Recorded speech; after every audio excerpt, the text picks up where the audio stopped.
Dans la pathologie diabète, le progrès médical depuis ces 30 dernières années a fondamentalement changé la prise en charge. Depuis les années 80, l'apparition des lecteurs de glycémie.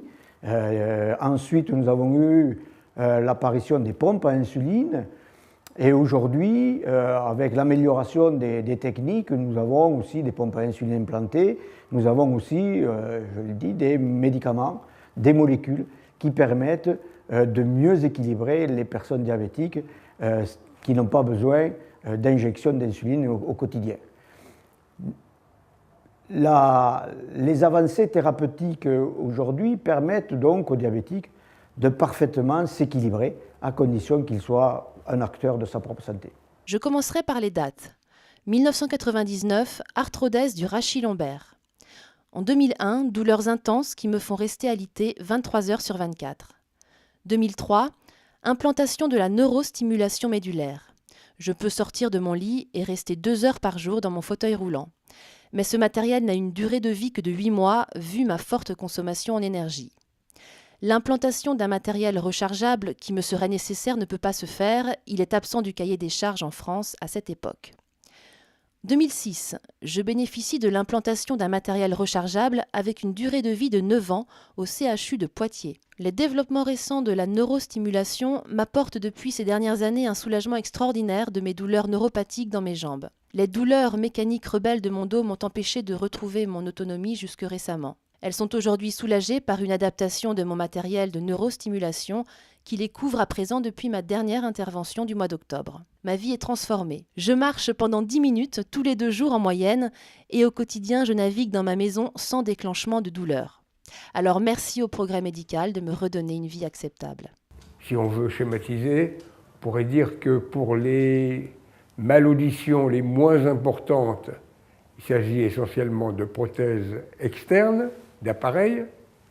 Pour les surdités plus importantes, d'implants en particulier des implants cochléaires. Et les progrès se font pour les deux, il n'y a pas de comparaison possible, tant les progrès sont importants, en particulier l'arrivée de l'informatique dans les appareils. On arrive à appareiller aujourd'hui des personnes qu'on ne pouvait pas appareiller il y a quelques années. Au contraire, on peut appareiller avec succès des personnes qui étaient trop malentendantes pour que ça puisse servir à quelque chose. À l'heure actuelle, on va vers la possibilité de mettre ces électrodes sans détruire la totalité de la cochlée. Ce seront des implants, il y en a quelques-uns, ça se compte sur les doigts de la main pour le moment, des implants hybrides. Le progrès médical a considérablement amélioré la qualité de vie des patients atteints de maladies rénales dans la prise en charge de leur traitement de suppléance par la dialyse ou la transplantation. Il a permis aux chirurgiens de pratiquer leurs gestes en anticipant de bien meilleures conditions d'acceptation de la douleur post-opératoire. Il a aussi énormément progressé pour que notre association, dont le cœur de métier est la réadaptation à l'effort et la pratique de l'activité physique, puisse associer à ses propres événements, tels la course du cœur, des études de recherche médico-sportives et permettre ainsi d'arriver à notre objectif de rendre le patient acteur pour devenir l'homme debout. Ce qui a changé dans le traitement du tremblement essentiel, c'est l'intervention de la stimulation profonde et donc le quotidien qui est très amélioré car le tremblement essentiel peut effectivement engendrer un handicap dû à ce tremblement pour le quotidien, l'habillement, boire, manger, etc. Il y a aussi le gamma knife qui sont des rayons, on fait avec les rayons gamma une lésion dans le thalamus. Dans la pathologie, c'est surtout un progrès de rupture avec l'imagerie, avec le système EOS mis au point avec le prix Nobel Georges Charpak. En incrémentation, disons, les progrès dans les prothèses dont dont les malades polyarthritiques ont souvent des renouvellements, c'est-à-dire d'épaule, genoux, hanches. Donc voilà les progrès du dispositif médical dont nous avons pu bénéficier. En France, 300 000 personnes environ sont équipées de la pression positive continue. Des progrès ont été faits. La baisse du bruit, l'amélioration du masque, l'encombrement et le poids ont été diminués, ce qui facilite son transport. Les PPC soufflent de l'air en fonction des apnées qui surviennent. La possibilité d'enregistrer en continu les caractéristiques principales du sommeil à destination du médecin.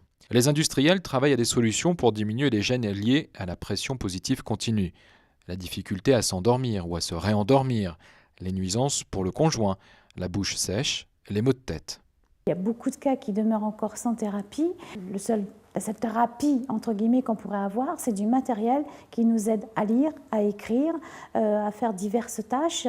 Et justement, ces appareils qu'on appelle des vidéoloupes, ce serait très bien si ces appareils pouvaient devenir des dispositifs médicaux qui seraient donc à portée de la personne qui est malvoyante et qui pourraient aider au quotidien de la personne malvoyante.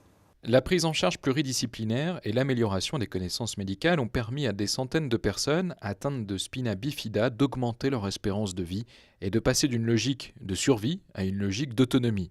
Par exemple, l'amélioration de la prise en charge de l'incontinence réduit les infections et les complications médicales et redonne aux personnes handicapées la maîtrise de leur propre corps. Le progrès continu n'a d'intérêt que s'il apporte une véritable plus-value dans la prise en charge ou la vie quotidienne des personnes handicapées. Son financement ne doit pas empêcher des découvertes médicales importantes, mais certaines évolutions médicales et pharmaceutiques, a priori mineures, ont véritablement changé le quotidien de personnes handicapées. Avec l'exemple des sondes urinaires auto-lubrifiées qui ont révolutionné le quotidien en apportant autonomie et indépendance. Les industries du dispositif médical ont apporté un mieux-être considérable puisque grâce à eux, on a aujourd'hui la possibilité d'opérer des personnes obèses, de faire une chirurgie bariatrique par le biais de différents matériaux et dispositifs médicaux. Tous les problèmes respiratoires qui ont vu, grâce au dispositif médical, une meilleure prise en charge concernant par exemple les apnées du sommeil. Et puis, par ce biais d'innovation médicale aussi, une grande ouverture vers une télémédecine, puisque grâce à ces appareils, on a un suivi beaucoup plus léger pour le patient et une qualité de vie pour le patient qui s'améliore.